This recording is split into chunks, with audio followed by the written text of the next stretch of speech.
Shalom Lekulam, Shalom para todos, que o Eterno te abençoe e te guarde, a você, sua casa, sua família e toda a sua parentela.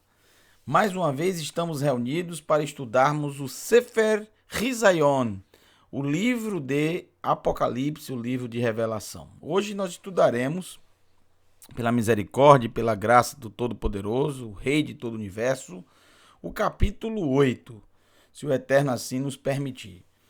Nós tivemos uma pausazinha de 15 dias e agora estamos voltando para o capítulo 8 de Apocalipse. O capítulo 8 de Revelação, o capítulo 8 de Apocalipse é um capítulo extremamente difícil, muito difícil.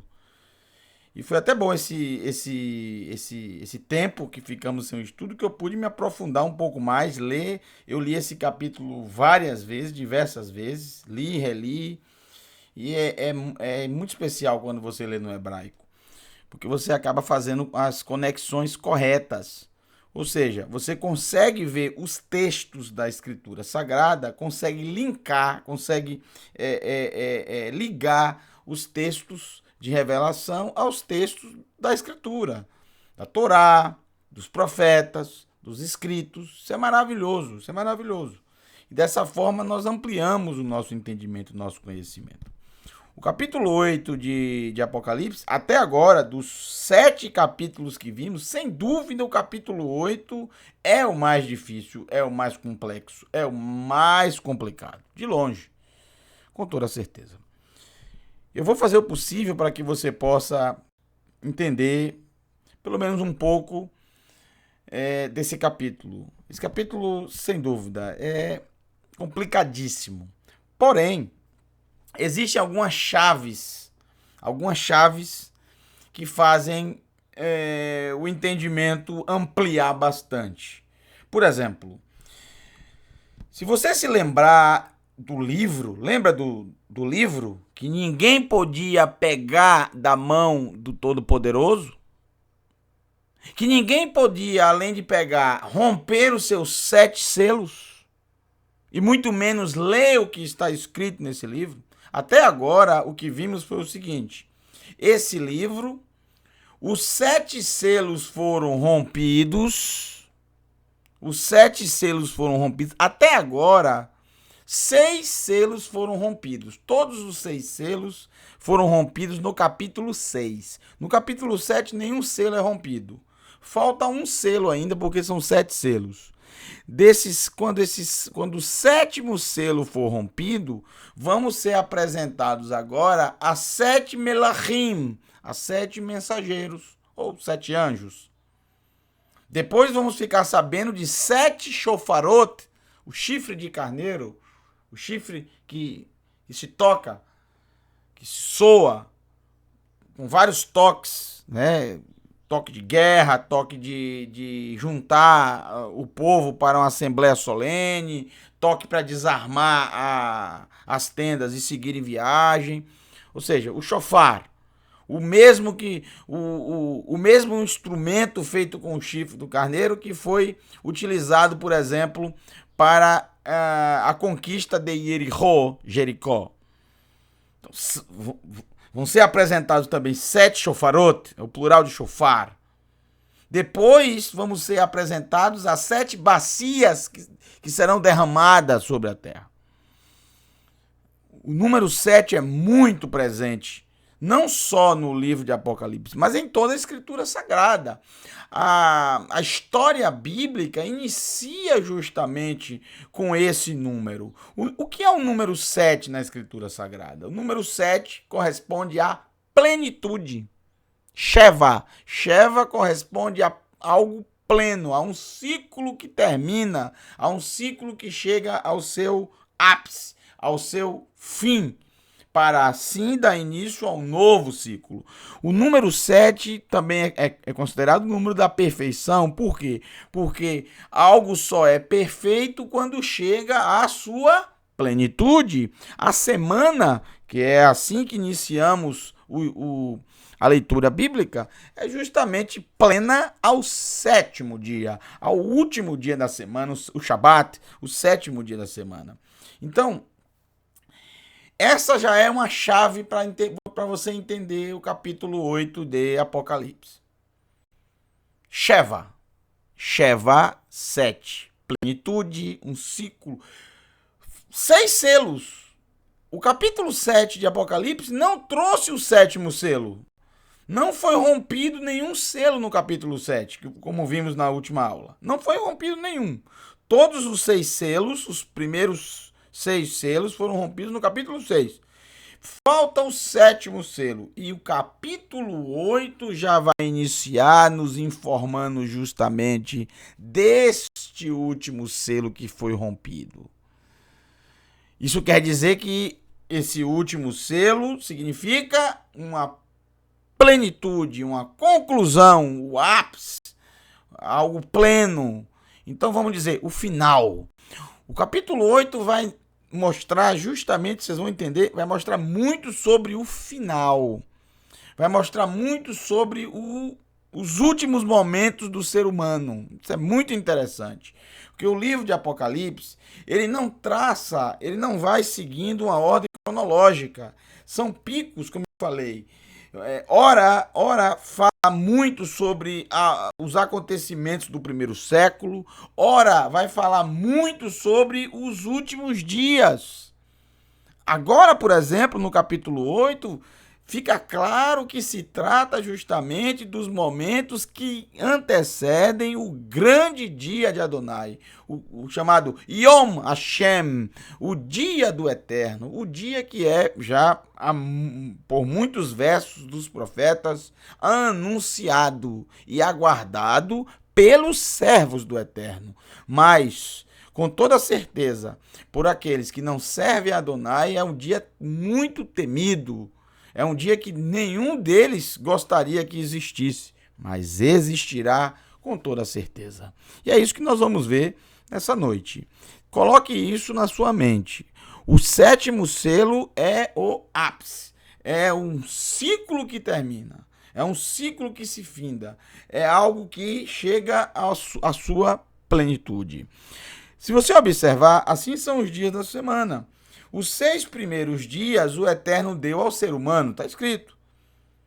6 dias o Eterno te deu para você realizar suas obras. Mas o 7º dia é pertencente ao Todo-Poderoso. É dele.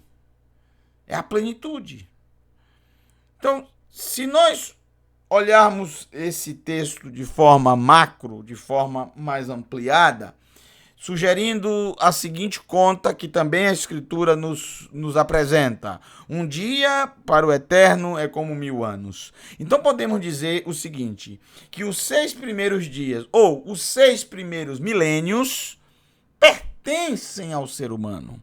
Para o ser humano realizar suas obras. E temos realizado o ser humano como sociedade, nós como seres humanos, temos realizado as nossas obras, temos buscado, temos criado os nossos deuses, temos buscado os nossos próprios caminhos, temos destruído a natureza, a obra do Eterno. Ou seja, em 6 milênios o ser humano tem governado sobre a face da terra. O ser humano tem escolhido aquilo que ele deseja, aquilo que ele quer colocar como rei, aqueles que eles querem adorar, aqueles que eles querem servir, os caminhos que eles querem buscar.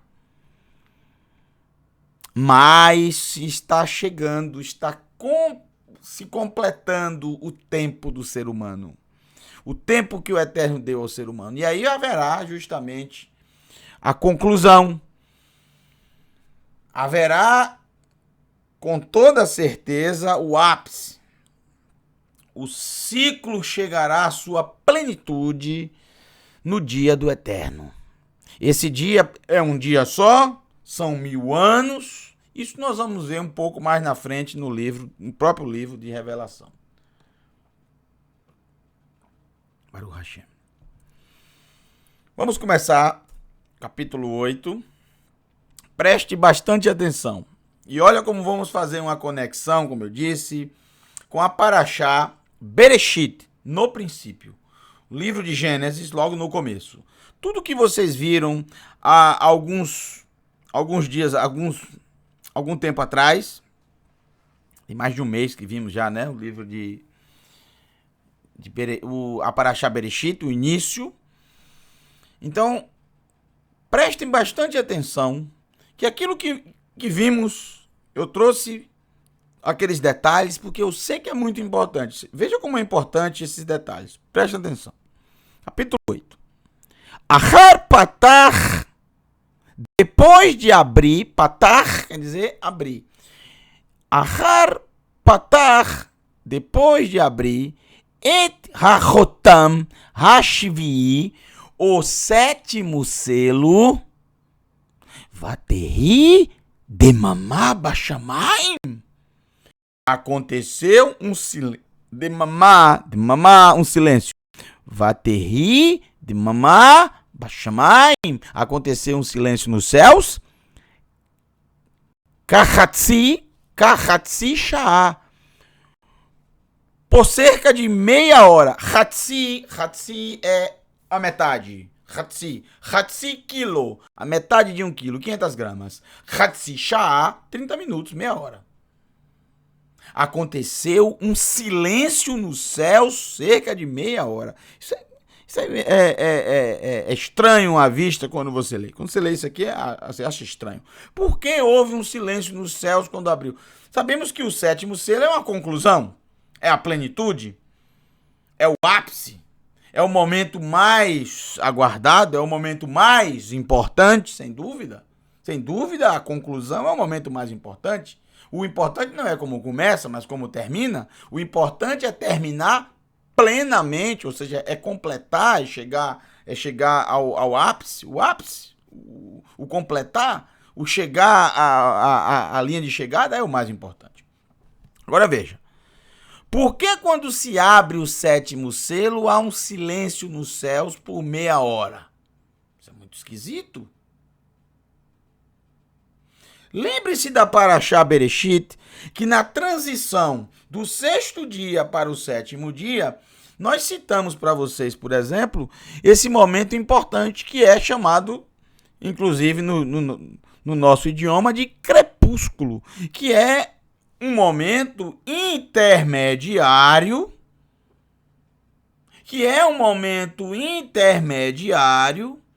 entre a viração do dia. É um momento em que nem é dia e nem é noite. É um momento em que está havendo a transição, crepúsculo. Lembra que vimos na Parashá Bereshit? No crepúsculo, o Eterno criou, e aí são citadas as coisas que o Eterno fez antes de chegar ao ápice, antes de chegar à conclusão, ou seja, antes de chegar ao Shabat.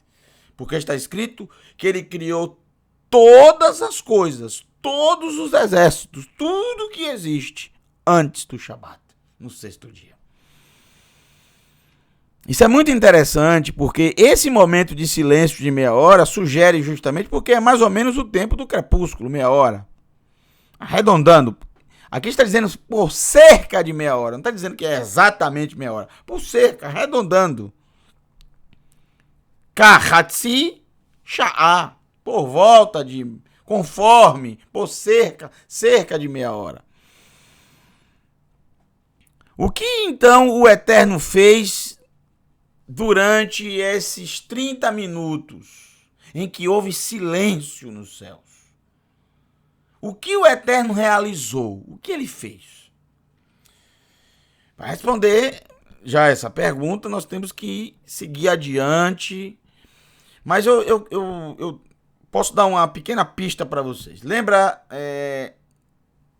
do capítulo 7, onde informa justamente os selados, aqueles que foram selados, ou seja, aqueles que não serão atingidos pelas pragas, não serão atingidos por todas as coisas ruins que serão derramadas sobre a terra, como vamos ver no capítulo 8. Isso nos sugere e nos faz lembrar. Gente, você sempre tem que linkar, sempre tem que ligar revelação à Escritura Sagrada. Não existe Apocalipse se não houver Escritura Sagrada. Não estude Apocalipse. Já falei isso 1000 vezes para vocês. 66% de todo o livro de revelação está nas Escrituras. Faz parte da Escritura Sagrada. Então não há manual melhor para se verificar do que a Escritura. Eu vou, mais uma vez, que eu estou bonzinho hoje, trazer para vocês vários textos da Escritura Sagrada. Vocês vão ver como tem a ver com o capítulo 8 os textos que eu vou trazer. Como tem a ver com como tem a ver? Vamos lá. O verso 2.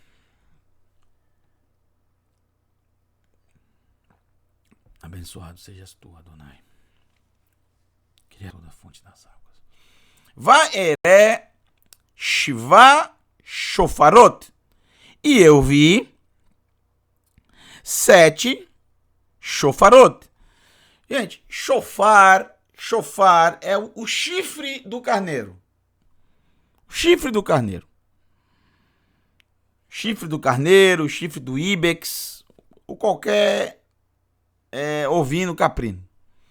É aquele chifre que é feito o shofar. O shofar é um instrumento que já está bem familiarizado com as pessoas. Infelizmente, muito avacalhado nos dias de hoje, né? Muita gente acha bonito e adquire e começa a tentar aprender e começa a tocar como se fosse um instrumento, como um violão, como um violino, como um trompete, como uma corneta. E eu chegaria a dizer até como um berrante. Gente, o shofar, apesar de ser considerado um instrumento, ele não é um instrumento. Ele não é um instrumento, né? Ele não é uma buzina, ele não é uma trombeta, tá? Ele é um objeto sagrado. Ele não é para música. O shofar nunca foi usado para música. O shofar não é um instrumento musical. Você não vai encontrar na Escritura Sagrada o shofar sendo tocado como instrumento musical. Não existe isso. O shofar não é instrumento musical. O shofar é um objeto sagrado. O shofar, ele tem momentos específicos para serem tocados. Às vezes, eu chego para não falar aqui no Brasil, mas eu vou falar lá em Israel.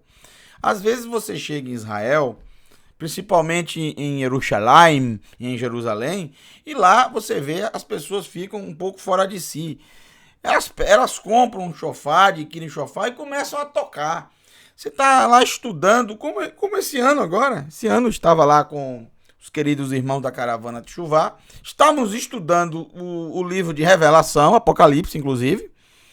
Lá perto próximo ao Kotel Amaravia, o Muro Ocidental. Impropriamente chamado de Muro das Lamentações. Lamentação não tem nada ali. Eu não vejo quase ninguém lamentando ali, muito pelo contrário. Eu vejo as pessoas alegres. Eu vejo as pessoas buscando ao Eterno. Muro da Lamentação, o nome não é esse, o nome é Kotel Amaravi. Kotel é muro. Amaravi do Ocidente, ou seja, muro ocidental, que é o muro que circundava a área do templo. Foi a única coisa que sobrou quando os romanos, no ano 70, destruíram tudo. Só ficou aquele muro lá, só ficou aquilo. Aquele muro ali também tem o dedo ali de Neemias, né? Da época de Nehemiah, a época da construção do segundo templo. Muito bem. Lá estávamos estudando o livro de Revelação, de repente você começa a ver as pessoas, um ou outro, que começa a tocar shofar. Com certeza não é nem de lá, né? Às vezes não é nem de lá, é gente que vem de fora, é estrangeiro, é turista. Para chamar a atenção. Começa a tocar, às vezes por alegria mesmo, mas você quando está alegre, você não tem jeito de tirar a paz das pessoas e começa a tocar o shofar. Indistintivamente, de forma aleatória. 1, 2, 3, 10, 20, 30, 50, 60 vezes. Sem parar. atrapalhando o estudo. O shofar, ele tem um momento específico. Quais são os momentos específicos? Principalmente durante as festas bíblicas, como uma santa convocação. Existe uma festa que celebramos, Yom Teruah, o dia que se sopra, que se toca o shofar. O Yom HaKippurim, o dia do Yom HaKippurim, o dia das expiações, também se toca o shofar. Então veja, são santas convocações. São momentos específicos. Não se pode tocar o shofar toda hora, todo momento. Por que você toca o shofar? Que santa convocação é? Então existem momentos específicos. Se você toca toda hora, todo momento, o shofar, algo que é um objeto sagrado, se torna um objeto comum. Se torna um instrumento. Se torna algo para chamar a atenção das pessoas. Então, isso é só um conselho, né? Às vezes você tem shofar em casa e você tem boa intenção. Diga você, não é um instrumento musical. Você não tem que estar usando o shofar na música. O shofar não foi feito para música. O shofar não é instrumento musical. Existem instrumentos musicais na escritura. Estão todos descritos. É só você ler o livro de Salmo. Você já viu alguma vez em algum salmo dizendo sobre o shofar durante a música? Não. Shofar não é instrumento musical. Ele só deve ser tocado em 3 situações. 3. Convocação sagrada para as festas bíblicas específicas, que a escritura fala sobre o toque do shofar. Desarmar acampamento para poder seguir viagem, isso na época que o povo estava no deserto. E para convocar o povo para a guerra, quando os inimigos estão vindo. Aí você toca o shofar com um toque diferente, claro. Cada um desses 3 situações, o toque é diferente para não deixar as pessoas confusas. Não se pode, quando os inimigos estão vindo, tocar o toque para desarmar a tenda. Você vai confundir o povo. Então, tinha pessoas específicas para tocarem, que sabiam que tinham responsabilidade, que não iam fazer bobagens. Então não se podia sair tocando, porque você já pensou o menino pegar o shofar, começar a tocar, e ele toca justamente o toque que está indicando guerra, e o povo começa a se alvoroçar? Ninguém está vendo quem está tocando, eles estão ouvindo. Então o shofar não é uma coisa que todo mundo pega. Tem pessoas que são treinadas para isso, que aprenderam a fazer isso. Essas pessoas são específicas para isso. E existe uma quarta maneira de ser usado o shofar. Porém, essa não é ser humano que usa, é o próprio Eterno. E por muitas vezes na escritura ele utiliza o shofar, várias vezes. Por exemplo, na vez que ele desce ao Monte Sinai para falar as 10 palavras, os 10 pronunciamentos, conhecido como os 10 mandamentos, para a humanidade. Ali está escrito que ouviu-se um pesado som de shofar. E vamos ver hoje vários textos sobre isso. E vocês vão ver que o dia do Eterno está ligado ao toque do shofar. Então, por isso, é um instrumento sagrado, não se pode estar utilizando de forma sem ter um motivo para isso. E um motivo específico bíblico. A pessoa quer louvar o Eterno, utiliza um saxofone, utiliza um trompete, utiliza um violino, utiliza um violão, uma guitarra, o que quiser utilizar. Mas o shofar não é para isso. Shofar não. Me desculpe, mas o shofar não. A gente tem ciúme das coisas do Eterno. Os servos do Eterno têm zelo pelas coisas dele. Não pode ser uma coisa avacalhada. Não pode avacalhar as coisas do Eterno. As coisas do Eterno não podem se tornar comuns, porque elas não são comuns. Assim como o dia do Eterno, o Shabat, não pode se tornar um dia comum. Nós temos, por obrigação, como temos o mover do Eterno dentro de nós temos que fazer do Shabat um dia santo, um dia separado. Não um dia comum como todos os outros dias da semana. Entenderam o que estou querendo dizer? Pronto. Então, vi 7 shofarot, é isso que eu estou falando agora, falei para vocês agora, é o plural de shofar, que foram concedidos, né?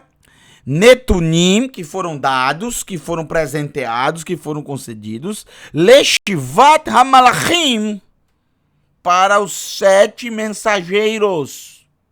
7 mensageiros, 7 selos, 7 shofarot, e agora 7 mensageiros. Ha-omdim lifnei ha-Elohim. Esses 7 mensageiros, eles estão em pé. Ha-omdim. Omdim também significa estar próximo, bem perto, né? É como o termo, se você usar só as 2 primeiras letras, o Ain e o Mem, é a expressão im, com, junto. Né? Aomidim, eles estão em pé, estão próximos. Eles é que estão mais próximos do Eterno, esses mensageiros. Essa informação é muito interessante. E eu queria trazer para vocês alguns textos mostrando que isso não foi inventado aqui, né? Isso não foi inventado aqui por Yohanan. Isso não é algo de revelação. Vamos lá. Vamos começar aqui falando do shofar, tá?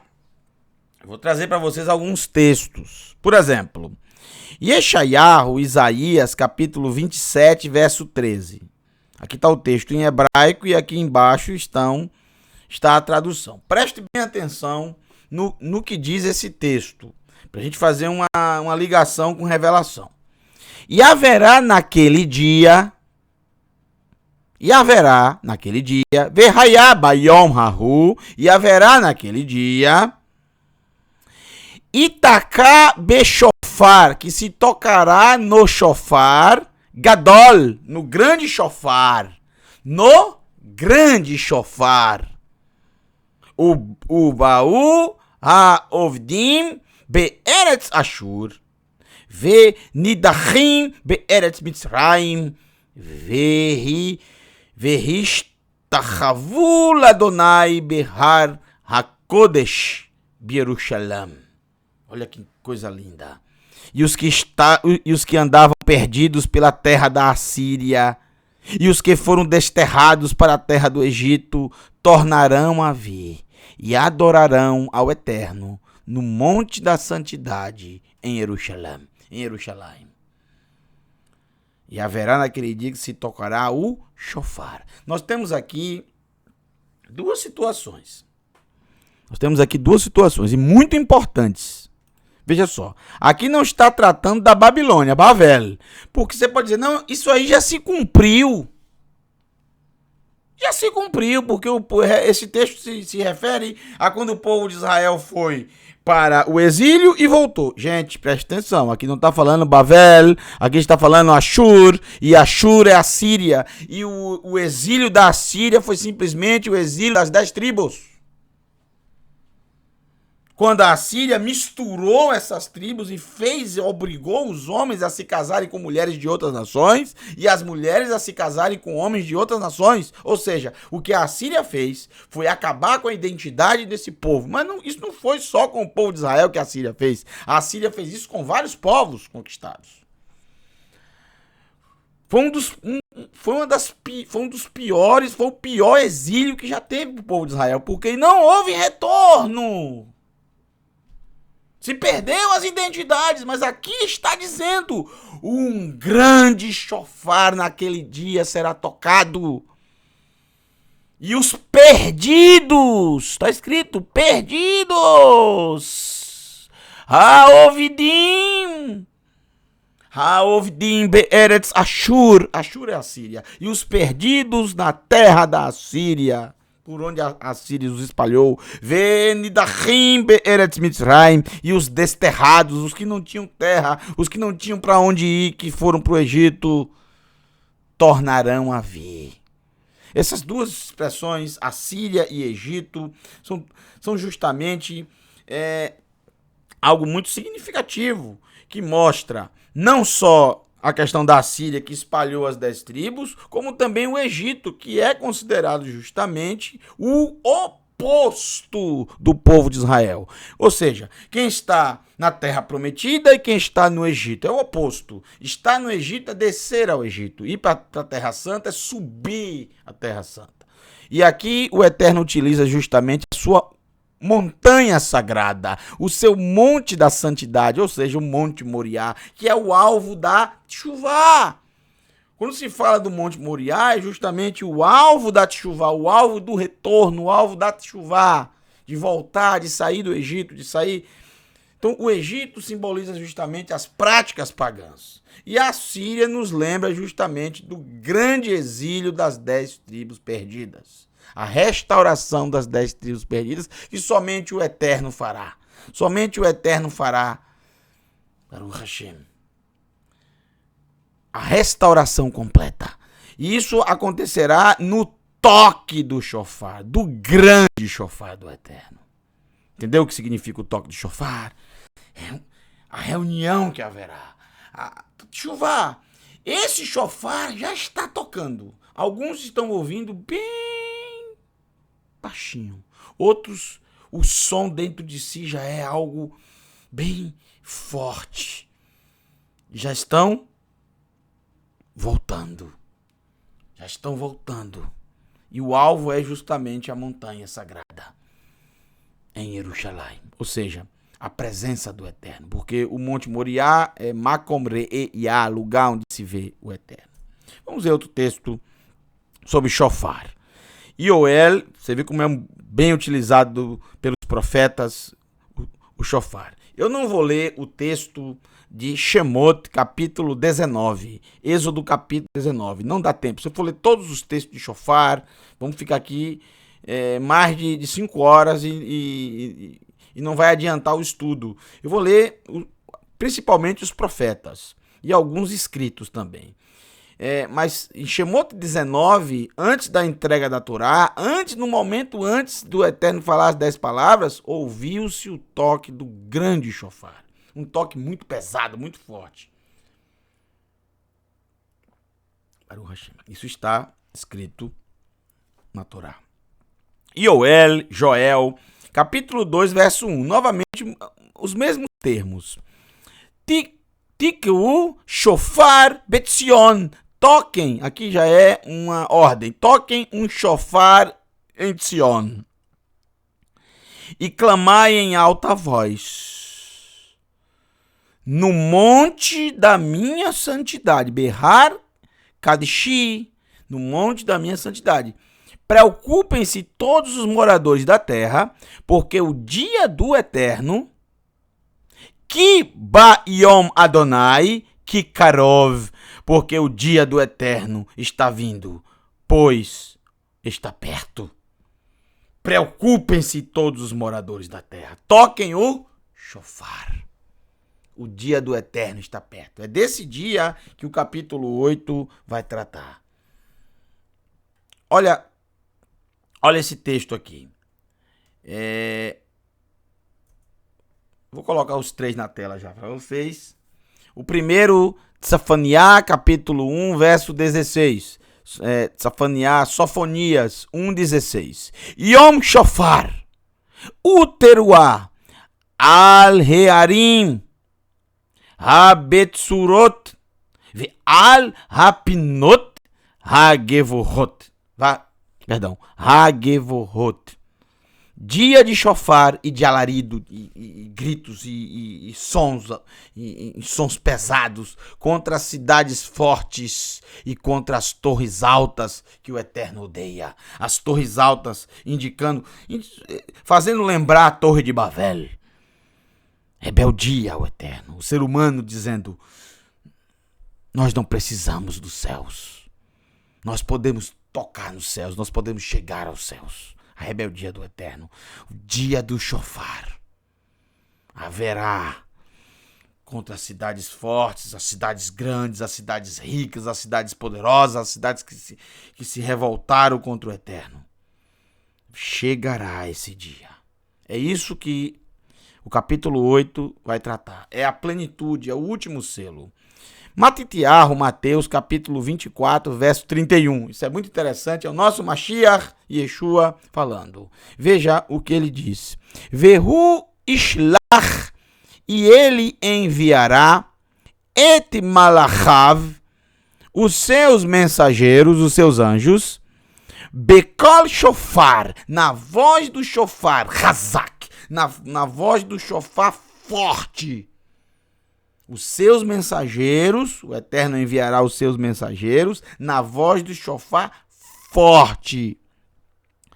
Vekibetsu, e juntarão et bechirav, os seus selecionados, me'arba haruchot, desde os quatro ventos, Miketse, de uma extremidade, Hashamayim dos céus, Ad Ketse Hashamayim, até a outra extremidade dos céus. De uma extremidade dos céus até a outra extremidade dos céus.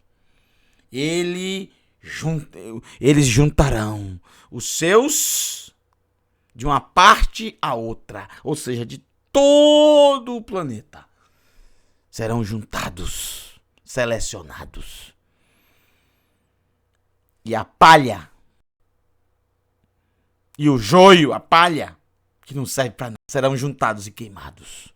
Serão tirados, serão extirpados. E o justo habitará na terra para sempre.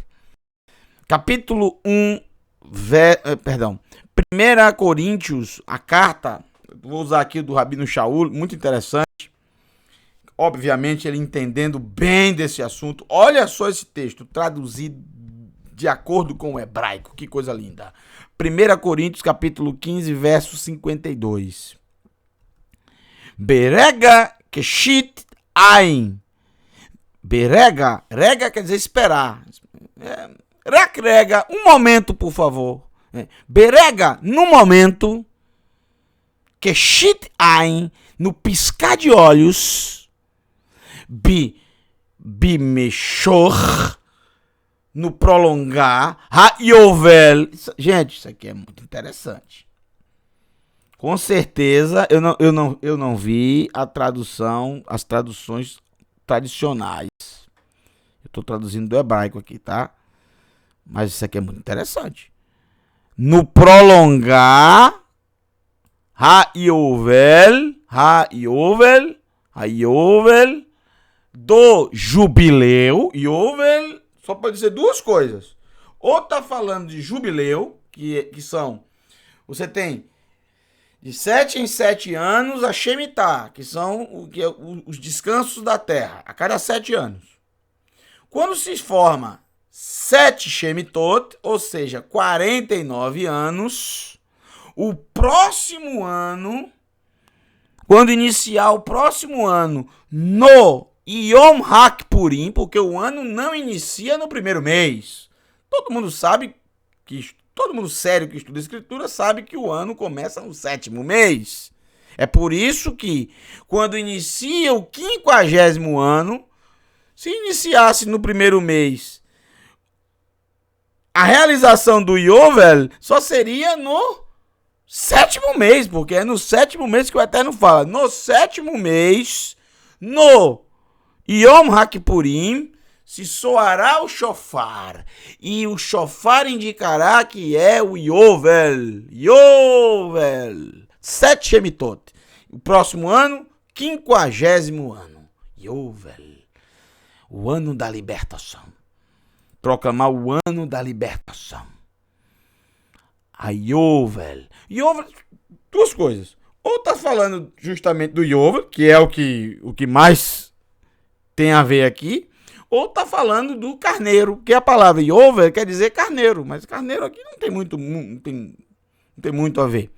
A não ser que seja em relação ao shofar, mas não faz sentido citar aqui carneiro, se aqui o texto cita shofar. Olha aqui, ó. Olha a palavra shofar aqui. Então, é óbvio É óbvio que o Rabino Shaul, ele imagina, e isso faz todo sentido, Bashofar, no Shofar. Isso faz todo sentido, o que o Rabino Shaul está colocando aqui, porque realmente se imagina que isso será, esse dia do Eterno será justamente no Yovel. E é justamente no Yom HaKippurim, no momento em que aqueles que estão buscando o perdão dos pecados, esses, olha só como é importante o Yom HaKippurim, porque o Yovel ele acontece no Yom HaKippurim. Se perdeu completamente, não se sabe quando são os Yovelim, os jubileus. Hoje em Israel se sabe quando são as Shemitot. Não há problema, eles guardam a Shemitah de 7 em 7 anos. Mas eles não sabem quando é realmente um Yovel.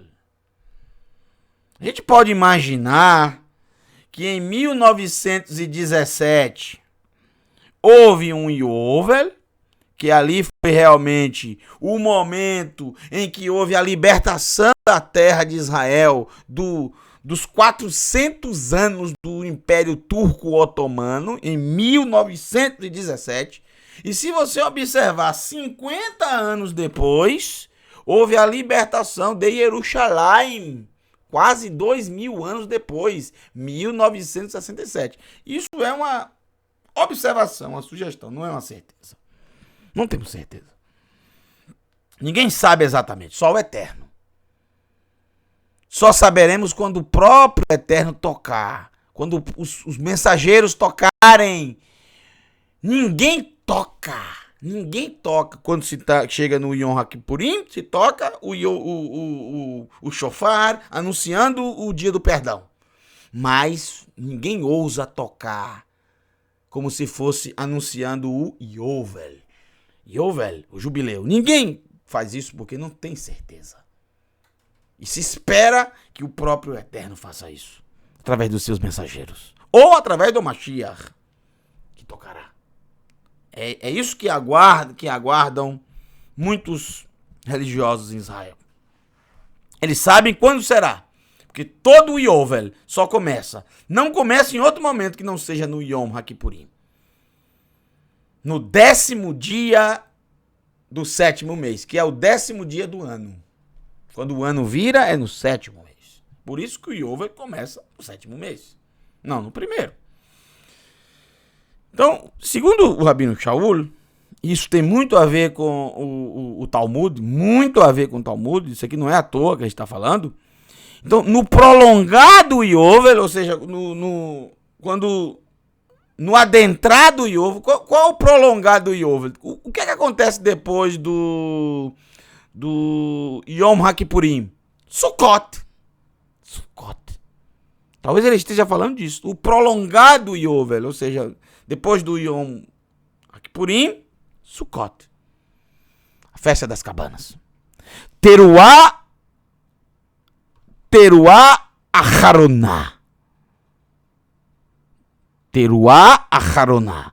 No último toque.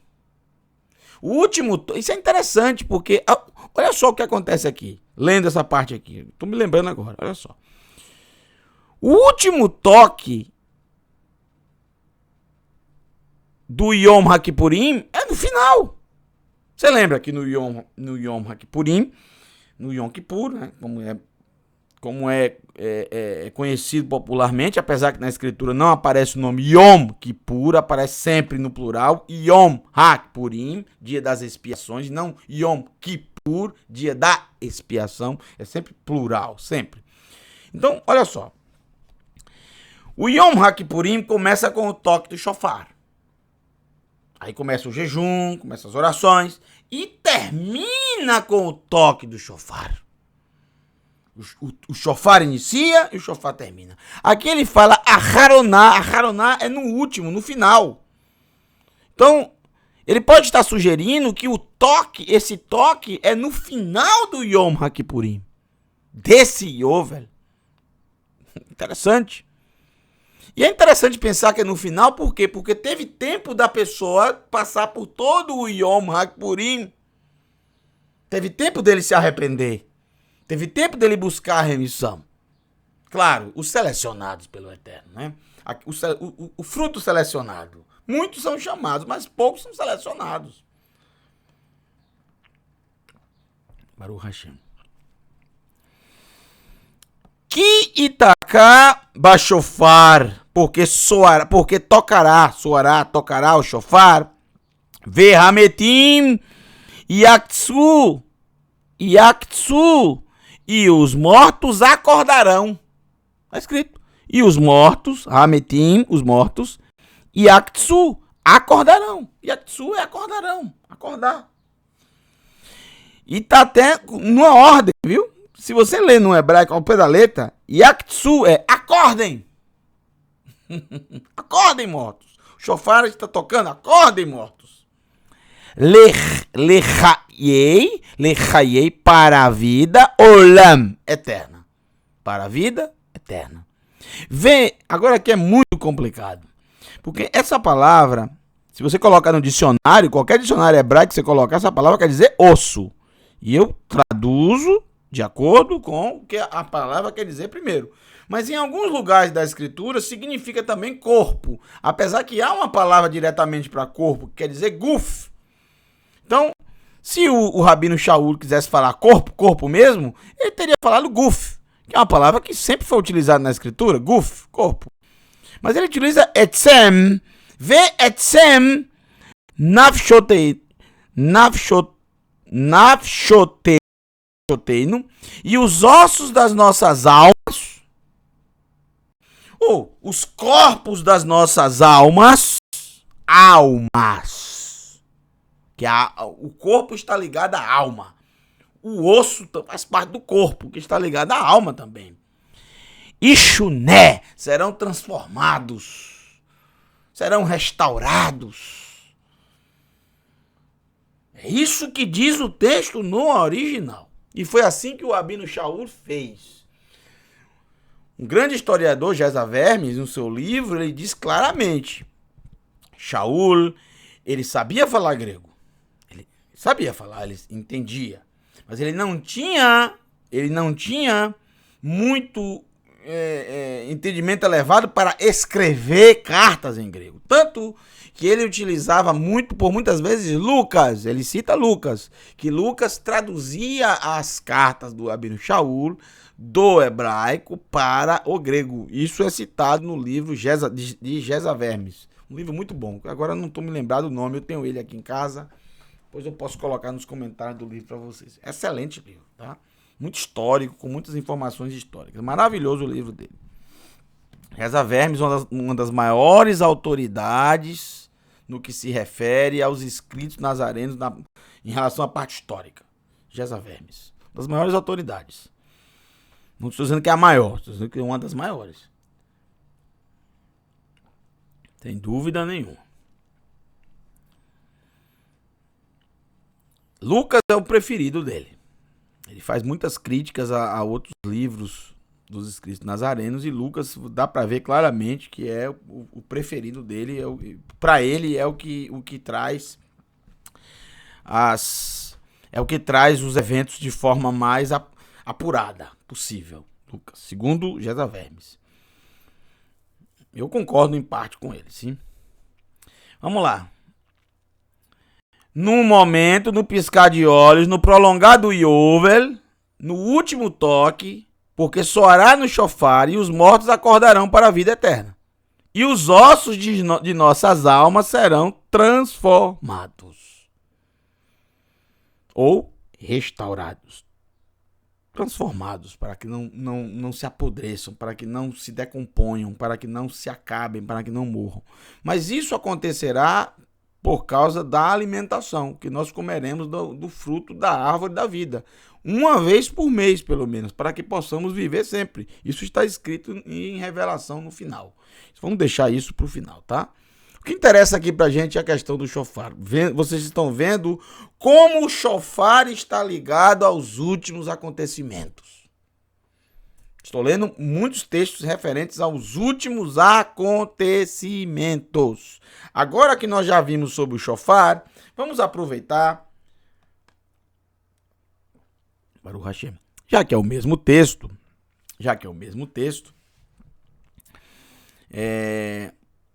Apocalipse 8, verso 2, já que trata-se do mesmo texto, eu quero trazer para vocês aqui sobre os 7 anjos.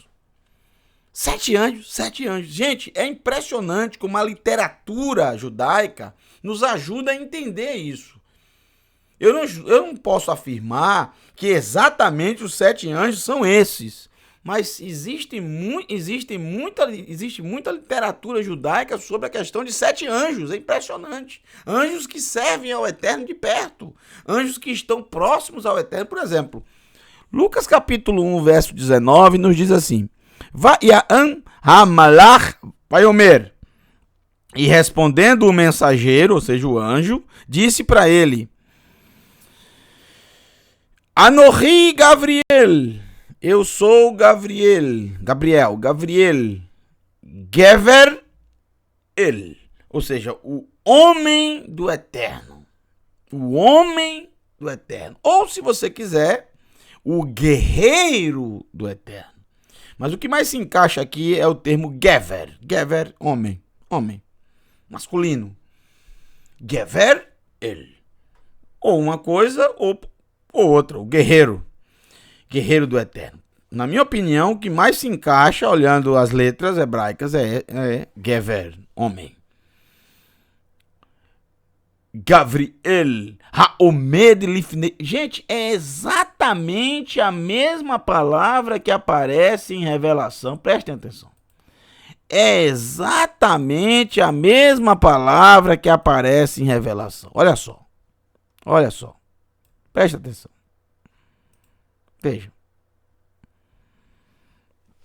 Veja se não é a mesma palavra que aparece aqui. Aqui está no plural. Ha-omdim lifnei ha-Elohim. Tá vendo? Omdim lifnei ha-Elohim. Então, você vai ver agora a mesma coisa. Anjos que estão, mensageiros que estão bem próximos ao trono do Eterno. Olha aqui o que diz agora. Olha só. Ele diz: Anohi Gabriel, eu sou Gabriel, Haomed, lá está, Haomedim, plural, mas ele está falando por ele. Haomed lifnei ha-Elohim, a mesma coisa que está em Revelação, gente, igual. A mesma coisa que Yohanan coloca lá no plural, Gabriel, ele fala aqui no singular. Então, Gabriel deve ser 99% de chance de pelo menos um dos 7 mensageiros ser Gabriel. Porque ele diz justamente o que está lá em Revelação, capítulo 8, verso 2. Eu estou em pé, eu estou diante, eu estou próximo. Fui enviado para falar-te estas boas notícias. Le Beserecha Kazot. Beserot, boas notícias, né? Agora veja, olha só que interessante na literatura judaica, nesse livro apócrifo, muito conhecido no meio judaico, muito estudado pelos alunos judaicos, apesar de ser um livro apócrifo, ou seja, não está no cânon da escritura, isso não quer dizer que é um livro que não presta, que não serve. Ele está no cânon, por exemplo, dos católicos, né? Os católicos no concílio, chamado Concílio de Cartago. Concílio de Cartago em 397, finalzinho do 4º século, incluiu esse livro no cânon católico, no cânon cristão. Os protestantes, eles seguem o mesmo cânon dos judeus. Eles não colocam esse livro. Por que os judeus tiraram esse livro do cânon? É muito simples. Não é porque o livro não presta. O livro de Tobias é um livro excelente. É um livro que você começa a ler e você não para, porque ele é gostoso de ler. Ele conta é um livro que tem aventura, é um livro que tem fé no eterno, obediência aos mandamentos, um livro com uma história incrível, cheio de parábolas, claro, mas, gente, se você já tem um certo conhecimento da escritura, se você já estuda quanto chuvar já há tempo, pode ler o livro de Tobias tranquilo. Por quê? Porque você já sabe o que é uma parábola, você sabe identificar uma parábola, né? Você sabe identificar a questão dos mandamentos, tudo isso. É um livro fantástico, um livro escrito por judeus, por um judeu. Conta a história de Tobias. Bom é Adonai, bom é Yah, bom é o Eterno. O seu pai é Tovi, né? Tovi, meu bom, meu bem. Tovi ficou cego, ele ficou cego e enviou Toviá para buscar um certo valor, uma certa quantia em determinado lugar. Sai de Nínive. Eu acho que eles moravam em Nínive, não me lembro. E são muitas aventuras que passam o Tobias, ele chega até a se casar, inclusive. E em muitos momentos, vários acontecimentos e várias demonstrações de fé ao Eterno aparecem. Por que não entrou no cânon dos judeus? Porque ele foi escrito no ano 200 antes da Era Comum. Antes do Mashiach, 200 anos antes. E você sabe que no período de 400 anos, nesse período de 400 anos, nenhum desses livros produzidos entraram no cânon. Porque os judeus dizem, nenhum profeta foi levantado nesse período. Se nenhum profeta o Eterno levantou nesse período, isso quer dizer que o Eterno não falou com o povo diretamente. Então nenhum livro pode ser considerado inspirado pelo Eterno. Por isso que não entrou. Isso não quer dizer que os judeus não utilizem. Utilizam e muito. Utilizam o livro de Tobias, utilizam muito, bastante, principalmente no período, agora estamos já próximos do período, e vamos falar bastante dele, sobre os Macabeus, utilizam excelentes livros, os Macabeus é espetacular. Pô, Chuvá, leia o livro de Macabeus, que livro maravilhoso. Demonstra ali o nosso povo que tem fé no Eterno, que guarda os seus mandamentos, que não se vende, que não se dobra ao sistema pagão. Maravilhoso o livro. Só que foi escrito 135 anos antes da Era Comum, ou seja, não entrou no cano por isso, mas não foram descartados, não foram jogados fora, tá? Bom,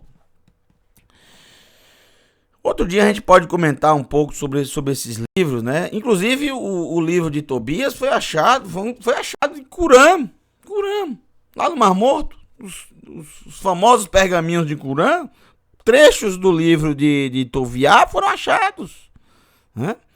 Trechos foram achados. Então vamos lá. Eu vou trazer um texto para você do livro de Tobias. Você pode facilmente achar na internet o livro de Tobias, tá? No Google, você pode procurar.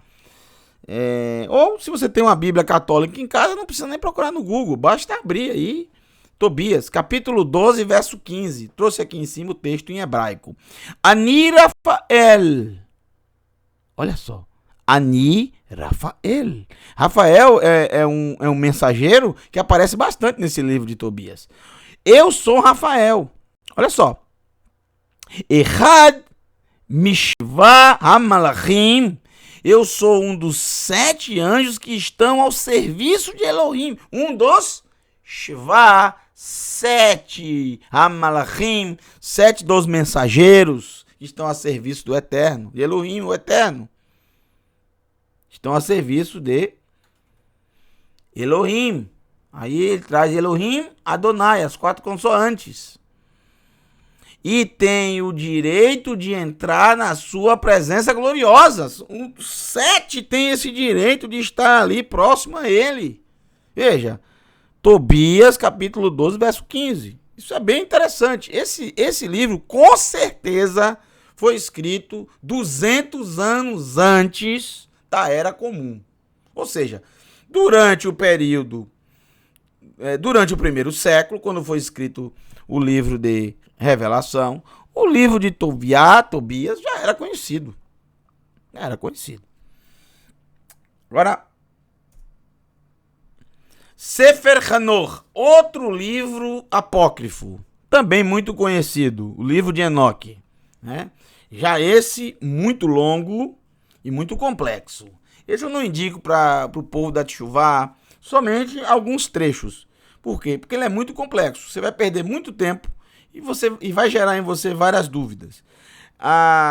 Apesar de ser um livro muito antigo e ser citado nos escritos nazarenos, alguns trechos desse livro, muitas partes do livro de Hanor se perdeu e foram completadas durante a Idade Média. Então não se sabe direito o que é antigo, o que realmente vem antes do primeiro século e o que foi feito quase 1.300 anos depois. Porque muitas partes do livro de Hanor foram preenchidas. Então, não é uma coisa... O livro de Hanor, ele tem muitas partes que foram preenchidas durante a Idade Média. Então, você vai perceber que existem algumas coisas que não batem com a Escritura Sagrada. Existem algumas coisas no livro que são contrárias aos ensinamentos da Escritura Sagrada. Então, por isso você tem que ter cuidado, porque às vezes você acha que o livro é maravilhoso e de repente você tem partes que nem fazem parte dele, que foram preenchidas por outras pessoas. Depois que se aproveitaram da fama desse livro e acrescentaram muitas partes. Até para finalizar o livro e colocaram lá as suas doutrinas, as suas coisas. Então o livro de Enoque, que não foi Enoque que escreveu, é claro, né? Utiliza-se o nome dele para dar credibilidade ao livro. Tem algumas coisas boas, mas tem algumas coisas que você não deve dar atenção, que você não deve perder tempo. Tem que examinar tudo, verificar o que é bom e ver o que é que está de acordo com a Escritura. O que não estiver tem que descartar. É assim que tem que fazer. Um homem sábio faz isso, uma mulher sábia faz isso. No Sefer Hanor, eu tiro uma parte interessante. Porque no livro de Hanor, se eu não me engano, no capítulo 20, no livro de Hanor, capítulo 20, cita 7 sentinelas, o nome dos 7 mensageiros e as suas funções. É interessante, porque tem a ver com Tobias, tem a ver com Lucas, tem a ver principalmente com a revelação. Os 7 mensageiros. Olha só. Uriel, Rafael, tem a ver com Tobias, tá batendo. Raguel, Michael aparece em muitas partes da escritura, nos profetas e também no livro de Judas, nos escritos nazarenos, do irmão de Yeshua. Ele cita Michael, que combateu Satã e o repreendeu e ficou com o corpo de Moshe Rabbeinu. Moshe é nosso mestre, lembra disso? Michael. Saraquiel. Olha ele aqui, Gavriel e Remiel. São citados esses 7, tá? Olha só, Gavriel, Rafael e Michael, esses 3 aqui são conhecidos, são muito conhecidos do povo de Israel. Qual o mais conhecido? Sem dúvida nenhuma, Gavriel, sem dúvida. Não há dúvida, Gavriel. Gavriel aparece no livro de Daniel, do profeta Daniel, e aparece bastante no princípio dos escritos nazarenos, tanto em Matitiahu como também em Lucas. Bom, vamos avançando aqui. Vamos voltar lá para o texto, né? Daqui a pouco a gente volta para outros textos bíblicos aqui para ajudar vocês, tá? Baruch Hashem. Vamos voltar lá para o texto. Já estou percebendo que teremos que ter uma segunda aula do capítulo 8. Mas quanto mais informações vocês têm, não adianta fazer uma aula rápida e você não entender direito o capítulo 8. Então eu posso dividir a aula como eu já fiz outras vezes, tá? Às vezes a gente faz rápido a aula para poder ter um tempo mais curto e você acaba não tendo um conhecimento mais apurado do estudo, do capítulo. E o objetivo é que você aprenda, que você tenha um relacionamento com o Eterno, que aumente a sua fé no Eterno, a sua esperança, a sua bendita esperança. Vamos para o verso 3. E já vamos acionar textos da Escritura. Verso 3, já vimos sobre shofar, já vimos sobre os mensageiros, os 7 mensageiros, né? Não estou afirmando que são aqueles, mas há uma grande probabilidade de pelo menos Gabriel, Michael e Rafael estarem juntos, tá? Serem um desses 3. O próprio Gabriel, ele fala isso lá nos Escritos Nazarenos. Maravilhoso você ter os Escritos Nazarenos, que ele mesmo afirma isso. Ele deixa claro ser um dos 7. O verso 3 nos diz assim: Vaiavô malach acher, e chegou um outro mensageiro, ou chegou um mensageiro depois, acher, pode ser outro, pode ser depois também. E chegou um mensageiro depois, um anjo mensageiro, Vaiamod etzel, e colocou-se em pé junto, etzel ha-mizbeach, e colocou-se próximo, junto ao altar, o beiador, e na sua mão, miketeret,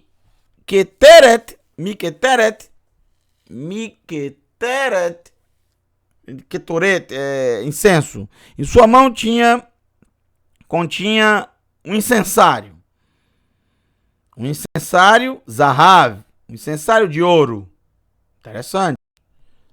Vamos linkar com Shemot, Parashat Trumah. Tudo vai estar lá. Próximo ao altar. Que altar?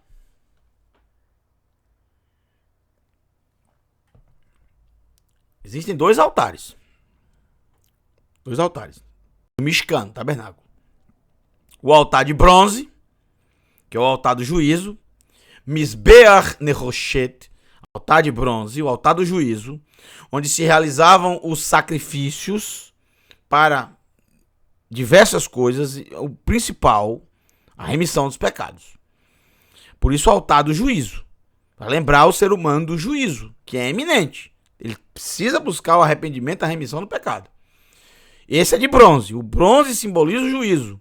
Mas existia outro altar que os seres humanos não tinham acesso. Veja, esse outro altar, ele não era de bronze, ele era de ouro. Era de madeira, de acácia, revestida de ouro. Não se via a madeira, só se via o ouro, representando o divino, representando o eterno. E esse altar que ficava no Santíssimo Lugar, Makom Kedoshim, no Santíssimo Makom Kadosh, o lugar santo, ou o Santíssimo Lugar. Ali estava a menorá, a mesa dos pães e o altar do incenso. Uma vez no ano, o sacerdote, o Cohen Agadol, o sumo sacerdote, ele levava o incenso para ser queimado diante da Arca da Aliança, ou Aron Habrit, a Arca da Aliança, ou Aron Haedut, a Arca do Testemunho.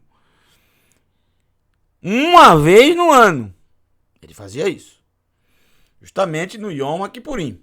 Ele fazia isso, ele queimava esse incenso. Muito bem. No Yom Kippurim, acredito que seja, não posso estar enganado agora, a mente às vezes, não me lembro se no Yom Kippurim ou se no Sukkot. Acredito que seja no Yom Kippurim, tem mais a ver com o Yom Kippurim.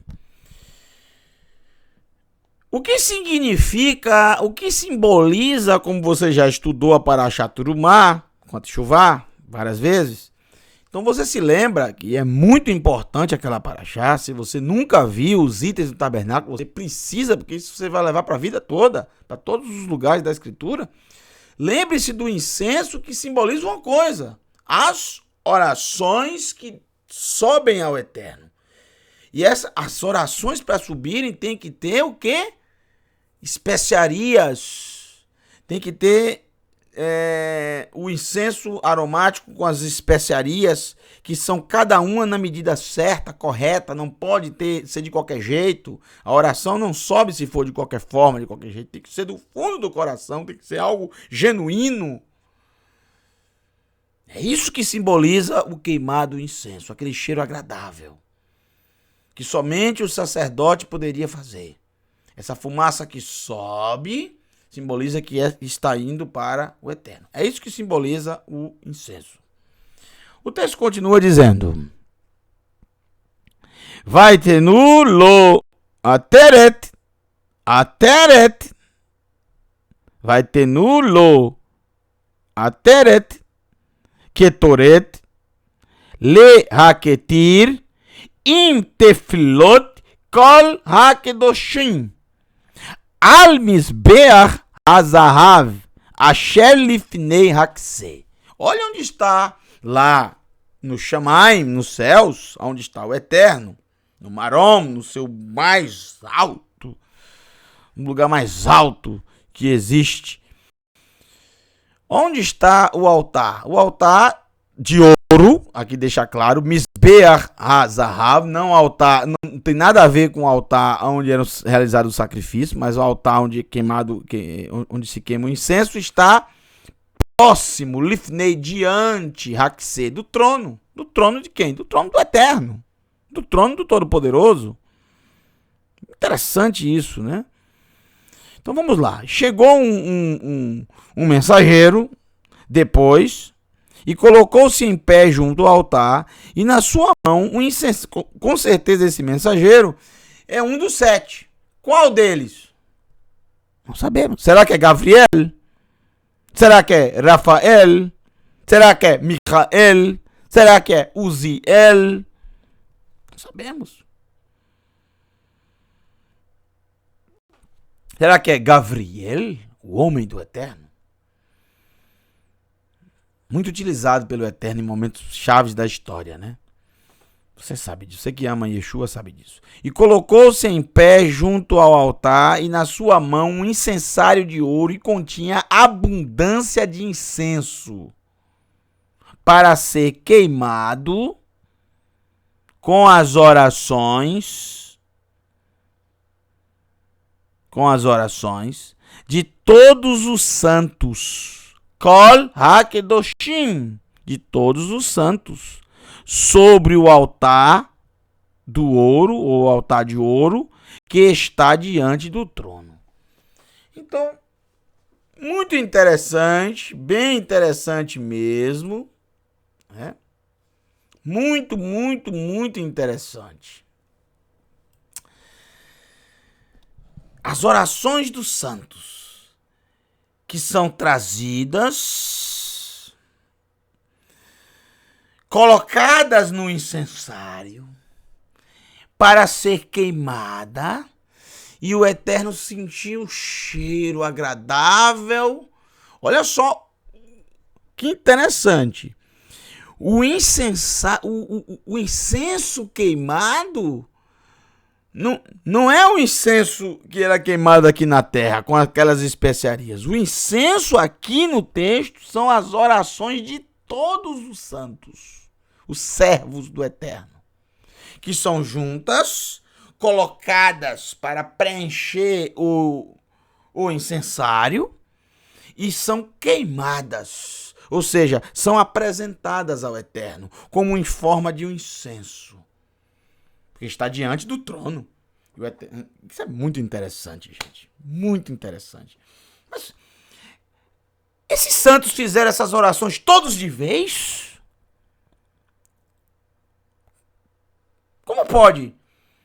Todos, diz Kol, todos, Hakedoshim, todos os santos. Isso quer dizer todos os santos de todas as épocas. De todas as épocas. Mas eles não viveram nas mesmas épocas.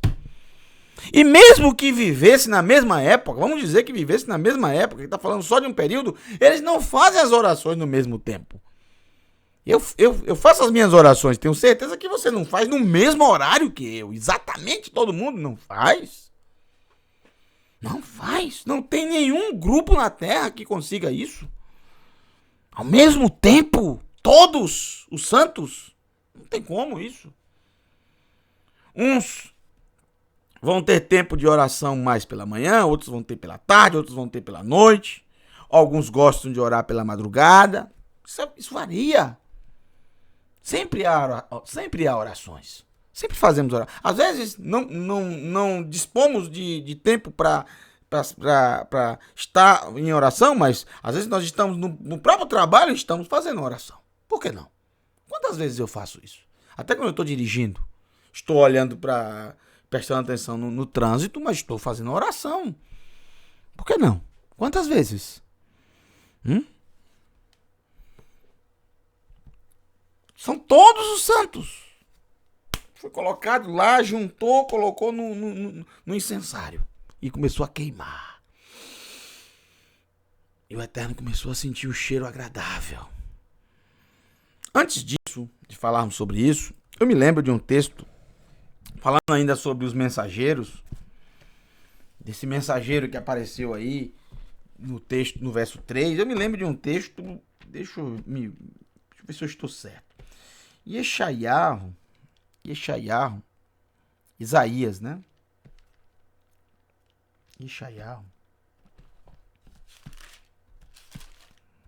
Tem muitos textos sobre chofar, viu, pessoal? Mas não dá pra gente ler também todos, senão o tempo. Mas eu me lembro de um texto aqui que tem a ver com isso agora que estamos vendo. Yeshayahu, capítulo 63, verso... Yeshayahu, capítulo 63, verso 9, né? Ou verso 10, 9. Em todas as dificuldades deles, ele foi atribulado. Então o anjo de sua presença o salvou. Em seu amor e compaixão, ele os redimiu. Ele os levantou e os conduziu por entre os dias do passado, os dias da antiguidade. Muito interessante, né? O anjo da sua presença. O anjo que está diante dele. O mensageiro. Muito tem a ver, Baruch Hashem, com esse verso 3 aqui, que fala desse anjo. Olha só. Faz parte, claro, de um dos 7 anjos. Sem dúvida, ele faz parte. Porque os 7 anjos eram aqueles que podiam estar na presença do Eterno. Diante do trono. 7 anjos, 7 mensageiros. Quem é ele? Um dos 7. Agora, sobre a questão do incenso, eu queria ler com vocês. Talvez a gente termine até aqui, nesse verso 3. E na próxima aula a gente termine. Eu queria ler com vocês. Isso tem muito a ver. Eu gosto muito desse texto, gente. Eu amo os escritos nazarenos. O maior tesouro judaico que a humanidade já viu. Já falei isso para vocês diversas vezes e repito 1000 vezes. Eu sei o que eu estou falando. Muita gente aí fala muita bobagem. Deixa o povo falar. O povo fala, deixa falar. Todo mundo fala. A questão é viver, é praticar. Deixa falar contra os escritos. Deixa falar.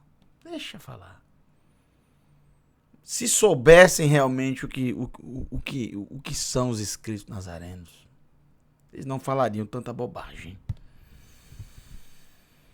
Se eles soubessem que muitos professores da Universidade Hebraica de Jerusalém utilizam para os seus alunos, principalmente o livro de Lucas, se soubessem que grandes mestres, grandes professores da Universidade Hebraica de Jerusalém utilizaram os escritos nazarenos, não falariam tanta bobagem. Um dos maiores tesouros judaicos que a humanidade já viu. Olha que interessante, mais uma vez, utilizar o livro de Lucas. Agora capítulo 1, verso 5. Ish Kohen Hayá, Bimei Horedos Melech Yehuda. Existia um homem, sacerdote, nos dias de Horedos, Herodes, Melech Yehuda, rei de Judá. Ushmo Zechariahu. O seu nome era Zechariahu, Zacarias, Zechariahu, ou Zechariah, aqui traz Zechariahu. Mi Mishmeret Aviá. Mi Mishmeret Aviá, do turno, Mimishmeret, do turno de Aviá, Abias. Isso aqui é muito interessante, não vou falar sobre isso, tá? Sobre a questão do nascimento de Yohanan, quando foi, que período foi, que dá para saber exatamente o nascimento de Yeshua, porque eu já falei para vocês recentemente aí, em algum dos capítulos de Revelação, de Apocalipse. Tá aí, você acredito que seja no capítulo 4. Capítulo 4 de Apocalipse, é isso mesmo. Pode verificar que você vai ver, não vou falar sobre isso. Mas aqui, ó. Mimishmeret Aviá. Ele pertencia à turma de Abias. Isso você encontra em Divrei Hayamim. Crônicas. Livro de Crônicas. Velô Ishá. E para ele existia uma mulher, Ishá. Mibenot Aaron. Filha de Aaron. Descendente de Aaron, da casa de Aaron. Seu nome, Elisheva Shema. Elisheva era seu nome. É interessante que Elisheva é o nome da esposa de Aaron. De Arão, né? Isso você vê lá no livro de Shemot, Êxodo. O nome dela também é Elisheva, um nome de família. Elisheva Shema. Elisheva era seu nome. É o nome dela. O Shneihem e os dois, Hayut Sadikim, os dois eram justos. Lifnei a Elohim, eles eram justos diante do Eterno, não de acordo com o ser humano, de acordo com o Eterno. Você sabe como é que é justo de acordo com o Eterno? Presta atenção aqui em Lucas, está certíssimo aqui. Vê, Holchim, caminhavam, andavam, Bideharav, nos seus caminhos, eles eram justos porque eles andavam nos caminhos, caminhavam nos caminhos do Eterno. Bechol mitzvotav, em todos os seus mandamentos, verukotav, e os seus regulamentos. Rukotav, os mandamentos sem explicação. Entendeu? Porque eles são justos diante do Eterno, eram justos diante do Eterno. A obediência cuidadosa de todos esses mandamentos diante de Adonai, como ele nos ordenou fazer, será a nossa justiça. Deuteronômio 6, verso 25 ou verso 15? Verso 25. Acho que é 25. Último verso de Deuteronômio, capítulo 6. Verso 7. Velo ayalaem yalad. Não havia para eles um filho.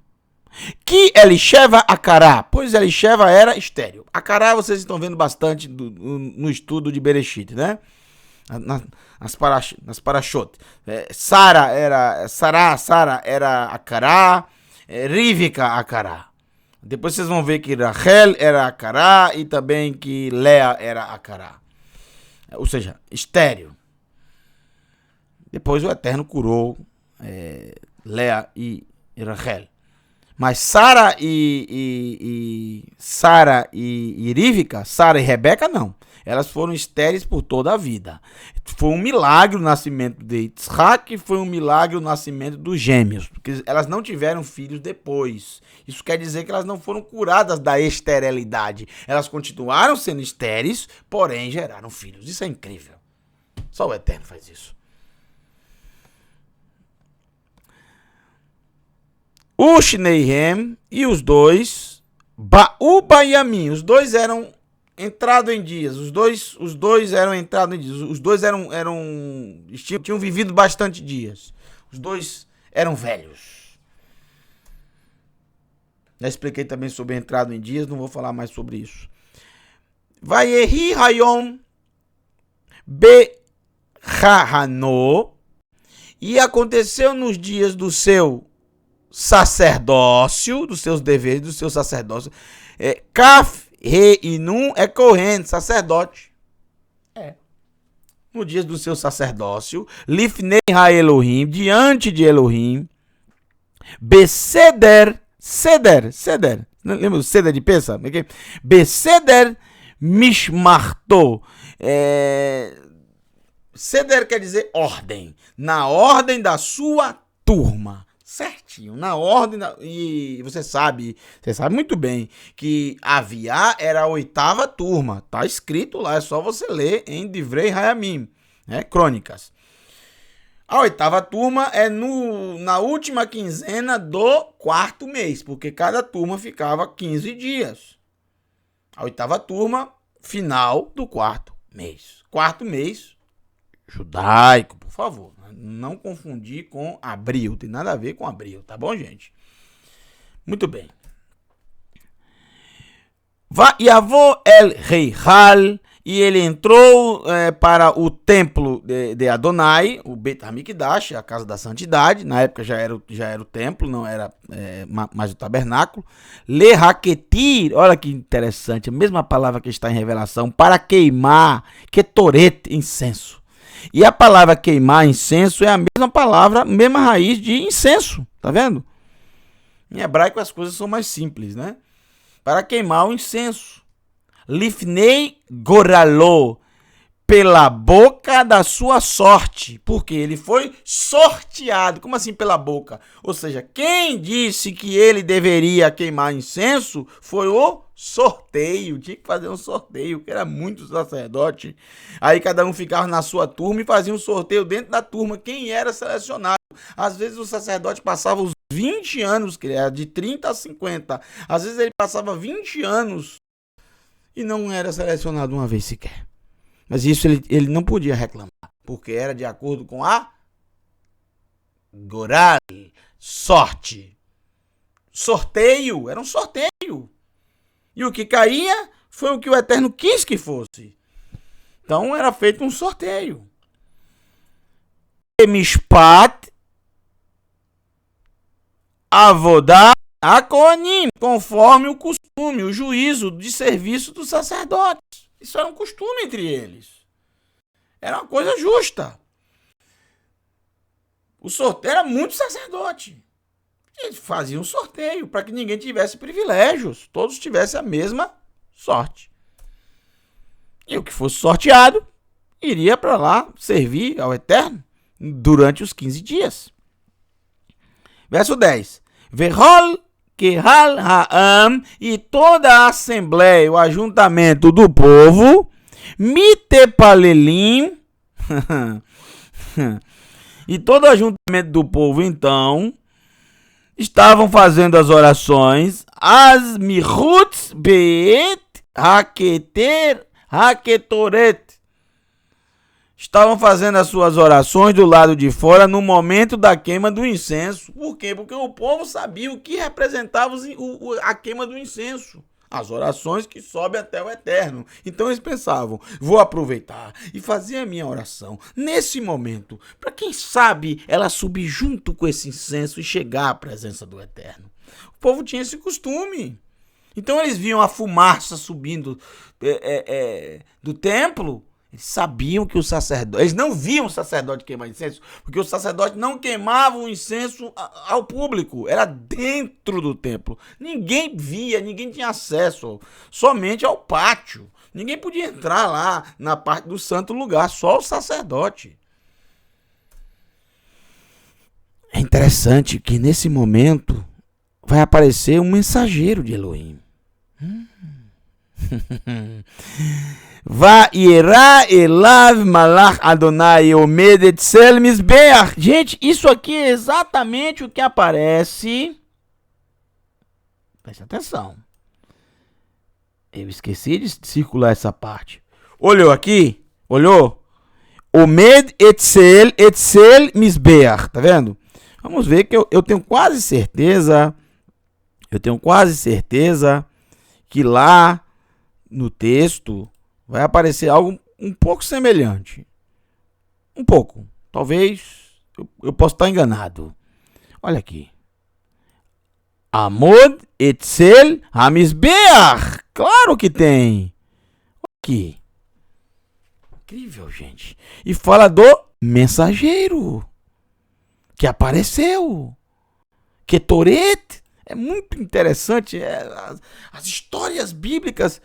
Você não precisa recorrer a outra coisa para explicar a revelação, gente. A escritura já explica a revelação. É só você saber o lugar certo de procurar. É só você saber aonde procurar, aonde você deve procurar. É só isso. Só isso que você precisa. Olha aqui. Omed etzel mitpeach. Ficou parado junto ao altar. Haketoret liminou ao altar de incenso à sua direita. Liminou. Yamin, direita. Yamin. Muito interessante. E quero trazer para vocês, para a gente finalizar. Olha só que interessante isso aqui. Baruch Hashem. Abençoado sejas tu, Adonai. Ele tá todo em hebraico, tá, gente? Mas eu vou traduzir para vocês, tá? Fica tranquilo. Fiquem tranquilos. Não deu tempo de digitar aqui para vocês, mas eu vou traduzir para vocês. Esse texto aqui, que vocês estão vendo aqui na tela, é do Talmud Shemot Rabbah. Quem quiser, facilmente acessado, tá, gente? Facilmente acessado. Talmud Shemot Rabbah. Shemot Rabbah. Agora não me lembro exatamente o número. 12:2. Não sei se é 12:2 ou é 24. É 24. 20 verso 4. Mas posso depois colocar nas informações do vídeo para vocês. Esse Talmud Shemot Rabbah, que é um dos principais, a série Midrash Rabbah é a principal. Bereshit Rabbah, Shemot Rabbah, Vaikra Rabbah, Bamidbar Rabbah e Devarim Rabbah. São os principais. Olha que interessante o que traz aqui. Ele cita Tehilim, capítulo 65, verso 3. Shomea tefilá adecha kol basar yavou. Ouves a oração.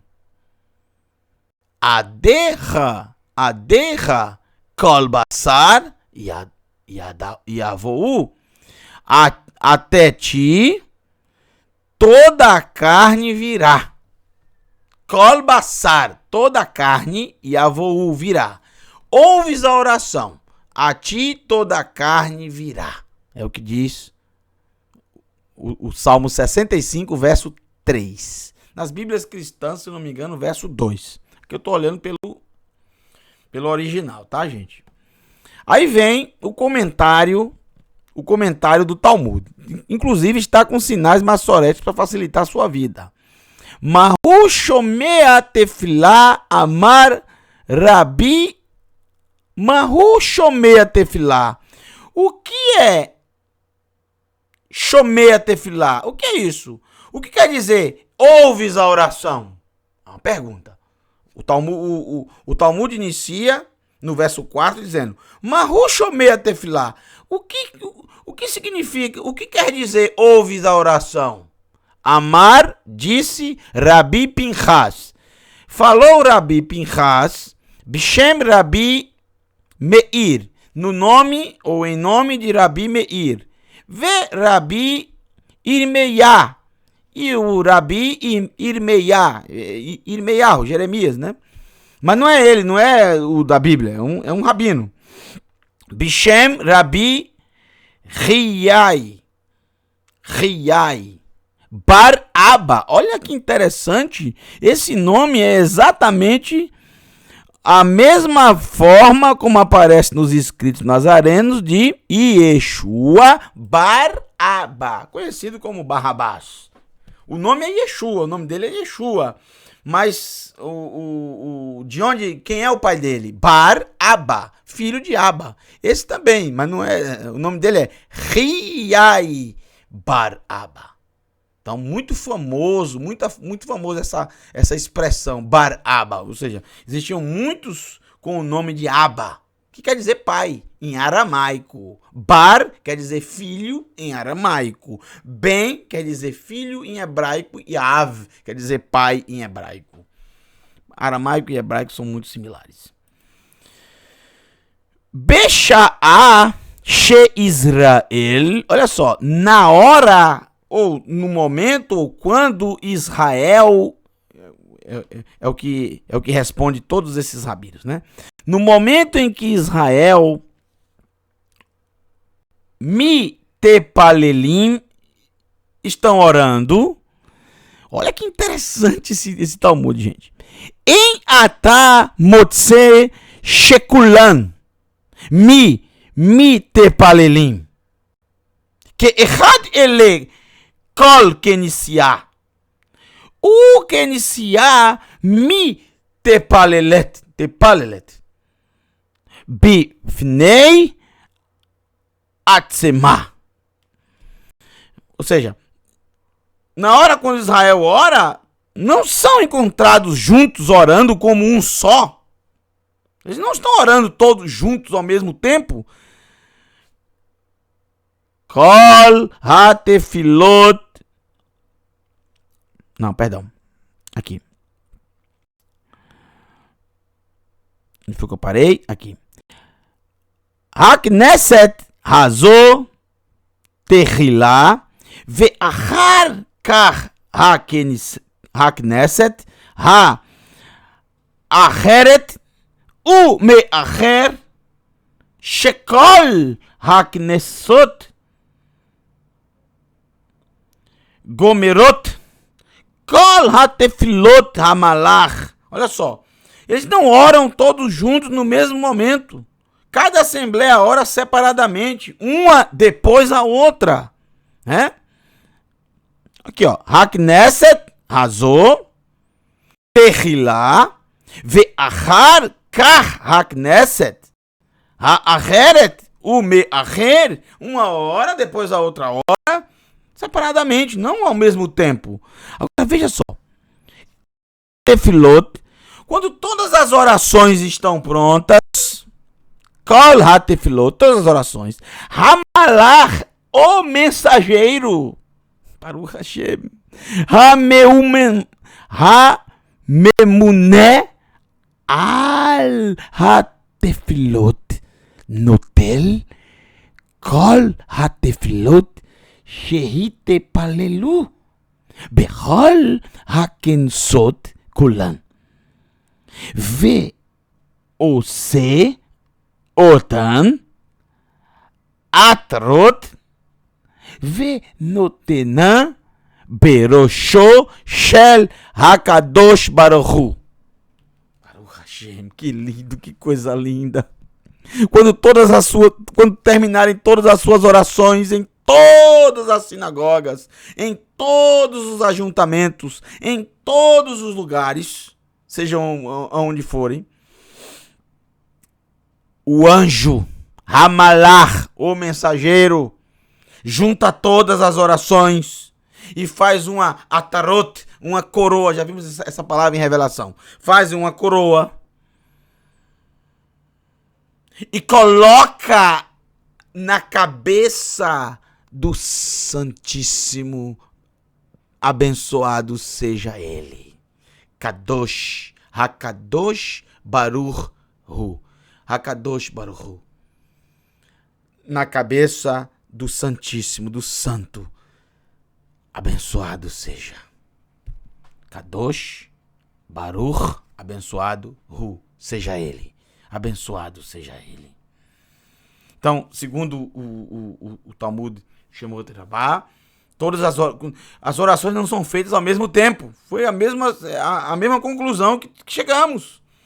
Mas um anjo, Hamalach, o anjo, não um anjo, o anjo, Hamalach. Ele não diz qual, mas ele diz o. Ou seja, o anjo determinado para isso. Ele junta as orações, ele junta todas as orações, ele junta as orações todas de todos os santos e faz uma coroa, e tece uma coroa, e coloca sobre a cabeça do santo, do bendito.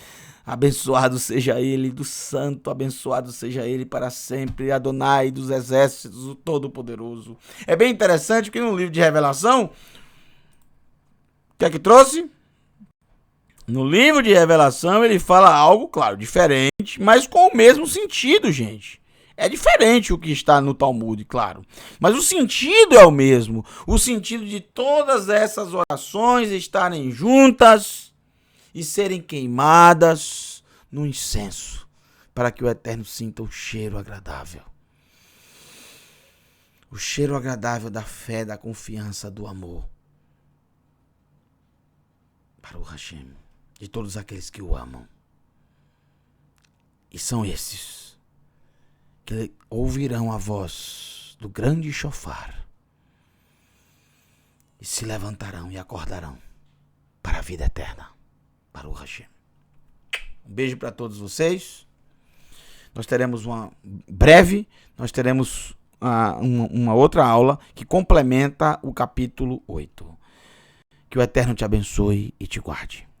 Shem Yeshua HaMashiach. Em nome de Yeshua, o nosso Mashiach.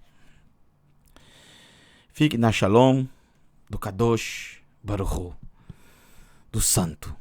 Bendito seja ele para todo sempre. Baruch Hashem. Abençoado seja o Todo-Poderoso, o Rei de todo o universo. Baruch Hashem. Beijo para todos vocês. Shalom. Laila Tov.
Love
That's